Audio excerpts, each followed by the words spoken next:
Hey folks, welcome to the Economic Report. It's Brian. Today we're talking about President Trump's visit to the UK. And of course, on the surface, that appears to be a state visit, right? But let's face it, there's a whole bunch of things being discussed behind the scenes, and we're going to dig into those today. You're not going to want to miss today's episode because at the end of the day, it's going to affect your lifestyle, it's going to affect your cultural values, and maybe most of all, it's going to affect your wallet.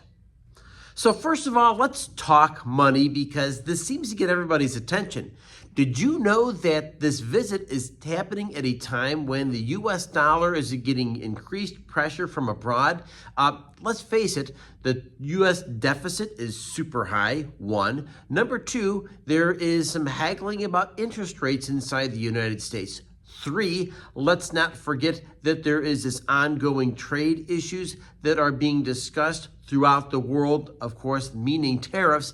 And of course, this is in the backdrop of the BRICS trying to pull a fast one on the United States dollar, as well as other security issues. So make no doubt about it, these things will be discussed with the King of England, as well as other players inside of the UK.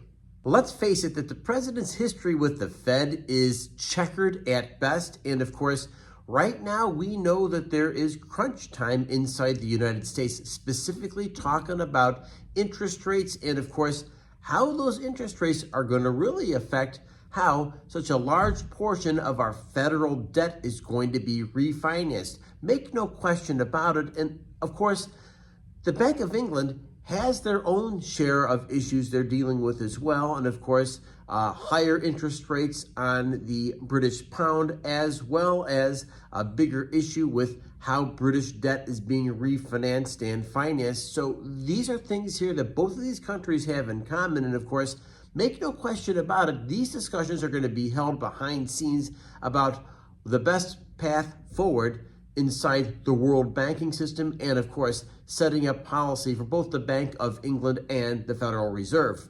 And of course, digging in a little bit deeper, what do those policies for the Federal Reserve and for the Bank of England really have to do with trade, exports, maybe sharing of technology, sharing of information, financial markets? You get the picture.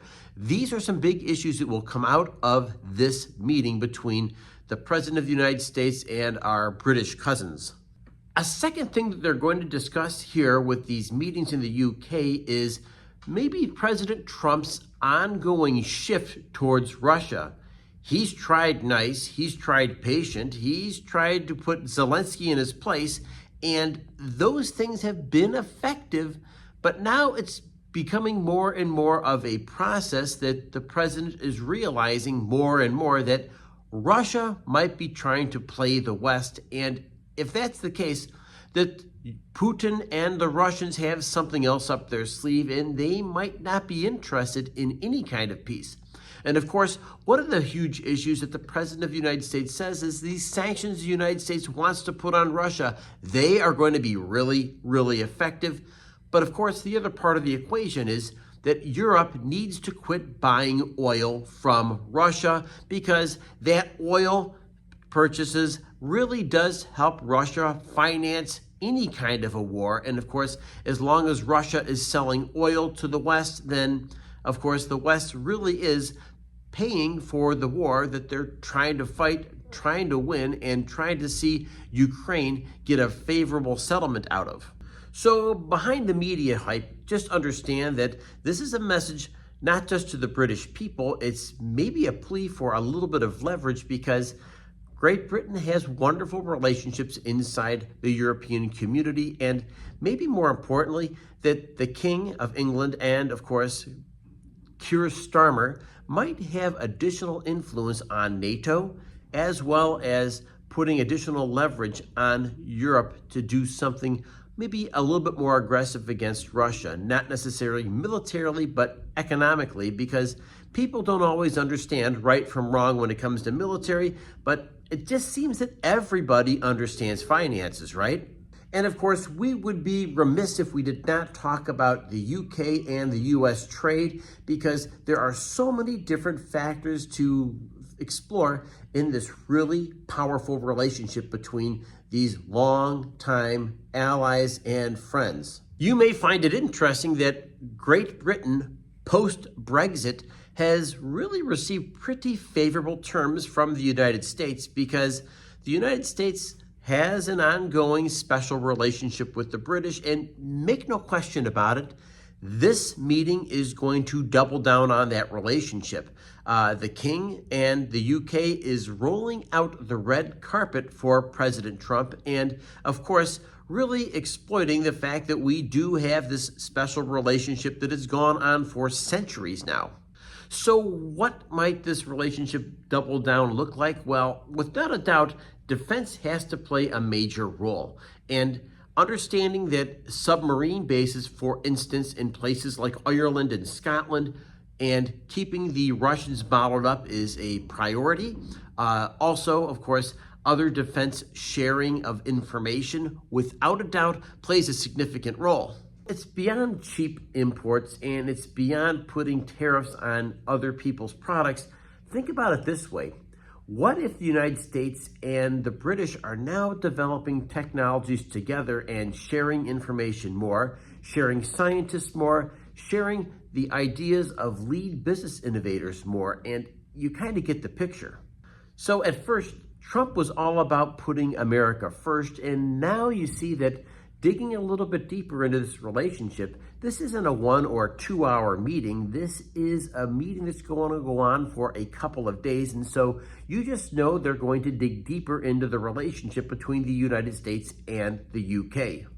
And of course, we're talking bigger now. We're talking about the global impact of this meeting. And of course, the UK and the United States have other concerns, whether it's Africa, whether it's Asia. There's some policy things that need to get clarity. And of course, once that clarity is figured out, we can have a path forward on the best way that we can address these really super critical issues. Of course, one of those issues would be trade uncertainty with China, Middle East policy between Israel and, of course, maybe many of their Arab neighbors, particularly the Palestinians, and, of course, what those alliances look like moving forward, because let's face it, while we do have a special relationship with Israel as well, Great Britain is inching closer and closer to recognizing the Palestinian state, which means that the Palestinians have a country and the Palestinians are on the border of Israel, and of course this could create a ton of tensions because Israel more than once has invaded Palestinian territory, in part because of, let's face it, really aggressive actions by Hamas. So I'll ask you to share your thoughts. There's probably some things I did not cover or nor cover things in enough depth, but maybe that's part of the reason why we have this channel to begin with, because what we do is we take Wall Street economics, DC politics, and in this case, world policy, and bring them down here to Main Street. And that means your comments, your thoughts, your actions really do matter on this channel. So there you have it. Thank you for joining me and this insight into the UK-US visit. And remember, folks, it's a lot bigger than what we think it is. So drop your comments below because you'll have insights to what's going on here. And more than likely, maybe something I missed, and you're, as the audience, really help a ton when you leave a comment. Make sure you are liked, make sure you are subscribed, because YouTube likes that, and it's a simple way to help this channel grow a little bit. With that, ladies and gentlemen, just remember the biggest battle you fight is the one between your ears over your thoughts, your actions, and your attitude. Thank you for joining me, and with that, ladies and gentlemen, I'll catch you next episode. Have a great day.